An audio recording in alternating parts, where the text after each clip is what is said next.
you know, you get ahead a little bit, and think things are going pretty well, and then it gets interesting. But that's football for you across the board. I thought we played tight in the first half, or first quarter probably, played extremely well in the second quarter, and then into the third, sort of controlled the line of scrimmage certainly from a defensive standpoint, and came up with some big turnovers, and then were difficult to move the ball on, so I think everything was pretty lopsided in that regard, and then the fourth quarter got a little bit interesting for us, but that's football for you. Ran the ball more effectively, I thought, with our tailbacks inside. Still got to bust one. We still got to bust a big one, I think, or two. You know, had a missed scoring opportunity in the first quarter, but got back on track. Good 2-minute drive at the end of the first half to take it to 17-3. But anyway, we'll keep playing. We were out some guys, as you guys probably know. You know, we were out some guys offensively. I think we had 4 or 5 missing. They usually play for us, so opportunity for other younger players to play and pick up the game and run with it. You know, so Darius ran the ball pretty hard, pretty effectively. Connor in there, and you know, working 2 touchdowns.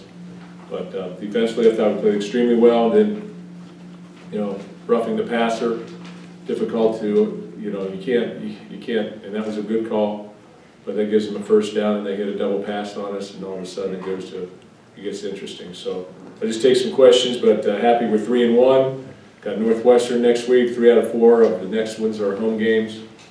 Thought the crowd was outstanding, and you know, looking forward to the next challenges. Mark, they had the last 3 scores of the game. What do you think happened in the fourth quarter?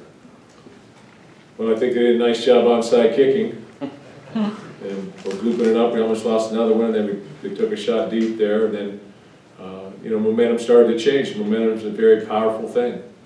But you know, I was impressed with their offense, controlling the clock the last 6 minutes, and if you really look at the numbers of the game, you know, I think was 37-22 possession time, and couldn't run the football very effectively. They could not, so it became a one-dimensional game. We did get after the quarterback, but I think we sacked him maybe 3 times, but he got out. I mean, how many times? 50?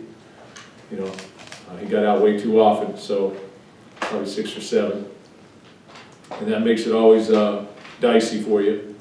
But you got to credit Central. You know, they kept playing. They had a plan. You know, we got our hands team in. You know, we're telling everybody watch the kick. You know, figuring I think that maybe they'll onside kick it, but there's 12 something to go in the game. And you know, I think we misaligned on a little bit, but you know, that's why I challenged him. I thought it hit his foot, but obviously after 10. So you guys love to ask complicated questions. What about the double pass? What about it? Great call. Great call, and great execution, and our corner lost the X, and we expected them to pass off the option. They had not shown the option coming into the football game, so we expected them to have a pass or some type of trick play off the option, so they did not disappoint. And you know, again, it just was like deflating, I guess you'd say. But credit Central and their play calling and what they tried to do, and they stayed on it. You know, 31-3, they stayed on it. So give them credit, and they did a nice job with the kicks there at the end. Mark, Brian, in talking about the Central defense, said they held all day and the referees should have called it more. Did you see that from your perspective, or did the coaches in the booth tell you that, and what kind of explanation did you get from the refs? No, I didn't see that. You know, I'd have to watch the film to see that, but I did not see that. So I'll just say they did a nice job, and we'll go from there. Coach up the middle here. Yes. Coach Tressel expressed concern about focus. That was the word he used in the fourth quarter, and how you channeled that for 4 quarters. Yeah. But again, against the trick plays like an onside kick, the flea flicker right off the bat, the double passes, how do you prepare for that? How do you practice against we work them. We work the, you know, dirty dozen plays. We work those, but we had not worked a double pass off. We worked double passes, but not off the option. It was just off the option frame. It was a quick pass out, and he got it up, and it was a backwards pass. Well, we said all week long that they do throw the ball backwards, and you have to be alert for a double pass. So, you know, Trey Person played for Josh Butler, who was hampered a little bit, so we held him out, and you know, it was his first time playing. So, you know, he learned a little bit, but you got to stay with your guys. Pretty much that simple on that. Are you concerned about focus in the fourth quarter? No, I was concerned about focus. I was concerned about Central personally. I thought we had focus as evidenced by going down the field offensively. Had to make some plays offensively to run the clock out, and we did. But we played pretty well defensively. It's just, they played very well. I mean, they got 200 and some yards of offense. 250, I think. I don't have my glasses on, but 250. You give them some credit. Their onside kick was well executed. They popped it deep, and we put it on the ground, and fortunately, we moved the ball on that one. We got out of there, and we took it down the field. Right here. So, how do you feel that you did disciplinely throughout, compared to the first 3 games? In what way? Discipline-wise. You mean penalties? Like penalties, yes.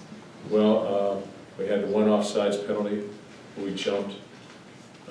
We had the roughing penalty, and I think from a penalty standpoint, I don't think we had any holding penalties, or I thought we did better. I thought we did better. Some of the things you can't make, the one on Justin, I mean, the guy's coming, it's just football. You're making split-second decisions as people are in awkward positions.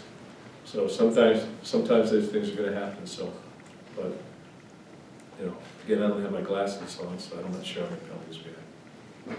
Mark, going back here on the left. Yeah, back to the left. Way back. Way back.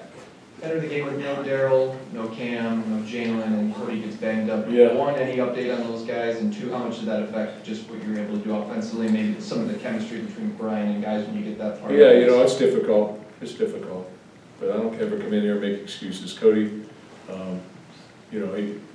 when guys are out, I tell you, he won't be playing. He has a broken hand, so he'll be out for a little bit. We'll just have to, I think we'll get the other guys all back. So, we'll see when they get back and that kind of thing. They should be back relatively quickly, I believe, but we'll see. It's a tough break, no pun intended. So, and he's playing very well and has some big plays in the game for us and has all season. But he'll be back this season as well, so things could be worse. Always can be. Coach, here on your right, what impressed you most about Ladarius Jefferson? Ladarius is a big back. He's only played tailback for a couple months. He's been a quarterback all his life, really, and he's been a very successful quarterback running the football. He's got good vision. He keeps his shoulders square, low center of gravity. He's a big guy. He goes almost 230 pounds, so he's got that. And he's a very positive guy, and I think conceptually, because he was a quarterback, he understands things. So, very positive guy. Not afraid to compete. I thought all 3 of our tailbacks did a nice job. So, that was good to see. So we got 3 guys in there, and Elijah Collins probably could have. He has that talent level as well. Mark, right here. Going back to the receivers really quick, Jalen Naylor not playing tonight, was that an injury or a discipline thing? Can you say anything? Not a discipline thing. Okay. And with the offensive line, I believe we saw fewer combinations tonight than probably the other 3 games. Was that because you liked what you were seeing up there, or was it just you didn't have many bodies left to be able to mix and match? Or yeah, Coach Staten alternates those guys in there. I think he probably played Buter played a little bit, but for the most part, we were down a couple guys. Cole played a little bit more, I think. Mark, bigger picture type of thing, 1/3 of the season now over. What are some of the things that you like with this team that you're seeing, and what are some of the things that you need to correct and fix with this team? Well, I really like our attitude. What we're doing. I don't think there's any excuses being made. I think we come out and practice very well. I think we get along very well, doing all the things that we need to do from that standpoint. Tangibly, what you see on the field, I think we eliminated some of the penalties, but I think we need to continue to do that. The unforced ones, the ones that we can. And then, we need to be able to run the ball effectively between the tackles or on the edge, but with tailback type runs. And, our passing game has been pretty good. We've down a couple receivers, but other guys, again, I always look at it and say, did so-and-so get better today because he got an opportunity to play? You saw C.J. Hayes playing for the first time. You had Reese make a couple catches, Reese Nelson. You had Andre Welsh in the game. Had a jet sweep run, so got some different guys playing a little bit in there, and that's good for them. So you take that and run with it. But we're working our second punter, or third, or fourth, whatever that is. Yeah, number 12. That's number 12. But we're every football team is always a work in progress, and, the thing that we'll come and we'll compete. We'll come and we'll compete, and that's all I can ever ask our guys. Will they show up and play hard and things of that nature? We'll do that. We've got to kind of eliminate the mistakes, and when we have opportunities, we have to take advantage of those opportunities, whether that's on defense, on offense. If you got a sack, you got to make the sack. You can't let them get out, or down a distance situation. Either way, special teams, whatever it is. So, got a chance to put them away. It's 31-3. A chance to put them away, and we let them have a drive down the field. So, but everybody's got scholarship players, and they got players and coaches, and they do a nice job as well. Mark, I'm just curious, with Brian, I think 5 interceptions now, another one in the end zone. Is there what's the concern level for you in terms of maybe his decision making? Where do you feel like he's at right now with that? I think a couple of those interceptions have been very good plays by the defender, on deep balls. So credit them on that. You're always going to want to have a couple back. But we play these games one game at a time. So this was in the win column. I thought he did some things very well out there. He had a couple touchdown runs. He moved, moved in the pocket, had some big plays from out of the pocket.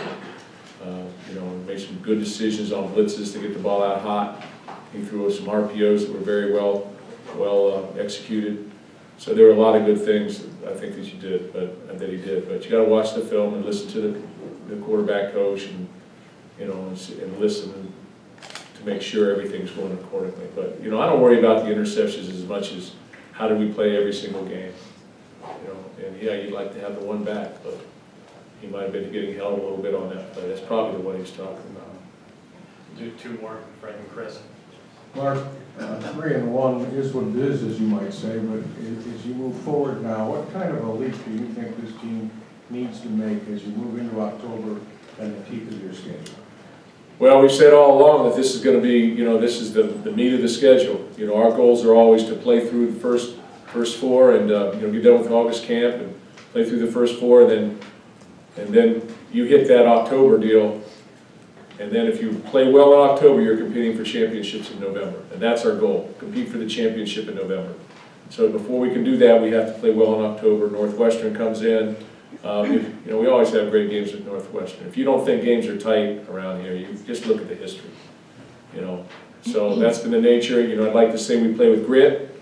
That we somehow we find a way. We've won a lot of close games here, and we'll come and we'll play. But we got to play better in certain areas. There's no question about that. We got to roll up our sleeves and get to work here on Monday. Last one. Or 2 questions on the backs. LJ out again. I guess first of all, is that juggling effect there? This was important for those guys to get those reps. And secondly, the fullback, what you saw out of Max Rosenthal with Colin out. Yeah, Colin was out as well. I thought Max had a big block on the goal line. I know that. He was in there probably 10 plays or so. So I think that he did some good things. So we'll watch the film and see. As far as LJ, he's a tailback. If you got a little bit of an ankle or something like that, it's tough to. It's tough to be a tailback, cutting and everything. So, but he'll be ready to go, and he practiced this week. So, and when you look at it, you want to play the best player at the time. So sometimes the best player at the time is the guy who's not injured. And so you got to be able to do those things. But he should be ready, and they all assure me that they'll be ready next week. So we'll see what happens. They all assure me. I can't assure you. Yeah. So, yeah. All right. Thanks, Thanks, Mark. Thanks.